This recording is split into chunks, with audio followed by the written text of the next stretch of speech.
Je considère vraiment que la coopération régionale, et notamment sur le champ économique, est une dimension absolument essentielle pour la Réunion, pour les Réunionnais, pour le développement de notre île. Nous travaillons, bien évidemment, c'est le travail au quotidien de la région, faire en sorte que nous puissions développer les grands chantiers, continuer à accompagner les entreprises ici, localement. Mais si nous voulons, à terme, obtenir des résultats significatifs et beaucoup plus importants pour la Réunion en termes de création d'activités, de création d'emplois, ici, localement, nous devons aussi regarder et travailler à l'international avec les premiers pays du premier bassin océan Indien, mais également avec des pays comme l'Afrique du Sud, comme l'Inde ou comme la Chine demain. Donc c'est un travail de longue haleine qui est mené par la région depuis plusieurs années maintenant. Et si je devais retenir un chiffre, ou plus exactement deux, le nombre d'entreprises est passé, donc sur les 3 dernières années, des entreprises qui travaillent à l'export, est passé de 550 à 870. C'est-à-dire 300 entreprises de plus en l'espace de 3 ans qui travaillent aujourd'hui de manière régulière avec les autres pays de l'océan Indien. Et donc, pour tout cela, donc, des activités supplémentaires et des emplois complémentaires. Il y a des freins, bien incontestablement. Le fait que nous soyons en territoire français et européen ici nous procure un certain nombre d'avantages, c'est incontestable. Mais parallèlement à cela, nous avons du mal aujourd'hui à nous inscrire aussi dans une logique d'intégration de marché, dans une logique de partenariat plus efficace avec les autres pays, les autres îles de l'océan Indien, parce que nous n'appartenons pas effectivement à des structures qui sont des structures d'échange et de partenariat économique comme auxquels peuvent appartenir des pays comme Maurice, comme les Seychelles ou comme Madagascar. Sur les 4 années qui viennent de s'écouler, 4-5 années qui viennent de s'écouler, donc entre ce que l'Europe inscrit de manière volontaire et fléchée donc sur les actions de coopération et ce que la région Réunion investit, c'est de l'ordre de 30 à 40 millions d'euros. L'Europe, encore une fois, consacre, dans le cadre des actions de coopération et de manière obligatoire, 30 millions d'euros et nous oblige finalement donc à nous intégrer, nous aussi, et à aller de l'avant.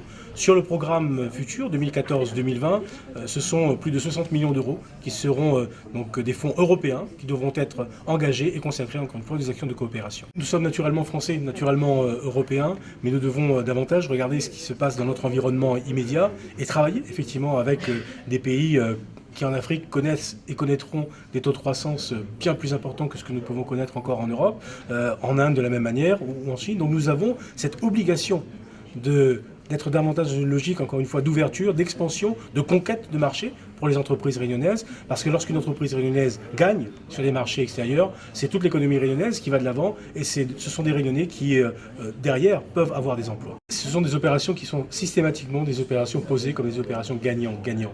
Donc lorsque nous sommes dans des actions de coopération avec un certain nombre d'îles, référence à Madagascar, donc la région Réunion et la Réunion de manière générale investit, mais parallèlement à cela, il y a des entreprises qui peuvent aussi trouver à ce moment-là des marchés sur place. Il faut savoir que sur Madagascar, ce sont 40 entreprises réunionnaises qui sont implantées sur Madagascar aujourd'hui, et ce sont plus d'une centaine d'entreprises qui commercent régulièrement avec Madagascar. Et donc ce sont de manière parallèle donc, des activités et des emplois. Et des emplois, encore une fois, pour les Réunionnais et pour la Réunion. C'est incontestable. Le dispositif des îles Vanille tel que nous l'avons conçu, il y a 3 ans ou 4 ans de cela, a permis, en 2013, d'obtenir un résultat significatif et marquant. 23 300 touristes, très exactement, qui sont venus à la Réunion, présents dans notre île, parce qu'ils l'ont fait dans le cadre d'un combiné, soit avec Maurice, soit avec les Seychelles. Et donc c'est bien dans le cadre des combinés îles-Vanille que nous avons pu accueillir finalement presque 23-25 000 touristes supplémentaires l'année dernière, ce qui nous permet de compenser d'une certaine manière donc les mauvais résultats qui sont ceux obtenus au niveau métropolitain et au niveau national. Ce qui montre encore une fois, ce qui est la démonstration d'une nécessaire diversification de nos marchés pour que nous puissions continuer à aller de l'avant et travailler. La manifestation des Seychelles est une manifestation île-Vanille. Donc l'ensemble des îles de l'océan Indien participent à cette manifestation, comme le fait la Réunion aujourd'hui. Et en même temps, le résultat il est tout aussi simple, c'est que lorsque nous sommes présents donc dans le cadre d'une manifestation île-Vanille, lorsque nous sommes dans un partenariat donc sur plusieurs années avec nos amis et voisins, cela a permis encore une fois sur le simple champ du tourisme pour la Réunion d'accueillir 25 000 touristes de plus l'année dernière. La compagnie Air Austral fait le choix à partir du 23 juin donc d'ouvrir à nouveau la ligne en direct.